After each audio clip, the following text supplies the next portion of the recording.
പല അവിഹിതങ്ങളിലേക്കും കാര്യങ്ങൾ എത്തുന്നു. അതുകൊണ്ടാണ് ഞാൻ എന്ത് പറഞ്ഞാലും മൂപ്പരൊന്നും പറയൂല.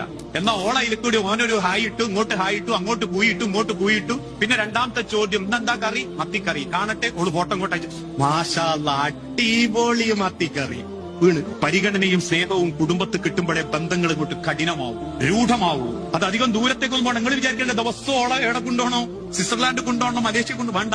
പമ്പാട്ട റോട്ടുമ്പലേക്ക് ഇറങ്ങുമ്പോൾ ആഴ്ചയിൽ ഒരിക്കലോളം കൂട്ടിയിട്ടിറങ്ങിയിട്ട് പറയാ, നല്ല ചൂടുള്ള പഴംപൊരി കിട്ടും, വട കിട്ടും. അങ്ങോട്ടും ഇങ്ങോട്ടും ചെരിഞ്ഞുത്തിരുന്നിട്ട് രണ്ട് വർത്താനവും പറഞ്ഞ് രണ്ടാളും കൂടി ഓട്ടോറിക്ഷയിലായാലും ബൈക്കുമലായാലും പൊരേ ചെന്ന ഓക്കൊരു കൊല്ലത്തിന്റെ അടുത്ത് പുറത്തിറങ്ങിയതിന്റെ ഫീലിംഗ് ഉണ്ടാവും. അത് തിരിച്ചറിവാ. അതാ കുടുംബം. അതാണ് മനോഹരാക്കുന്നത്. ആയിരക്കണക്കിന് പ്രൊഫൈലുകളിൽ നിന്ന് നിങ്ങൾക്ക് ഏറ്റവും ഉചിതമായ ഒരു പങ്കാളിയെ കണ്ടെത്താൻ ഇന്ന് തന്നെ യെസ് ഫാബ് സൗജന്യമായി രജിസ്റ്റർ ചെയ്യൂ. ഇൻഷാ അല്ലാഹ്.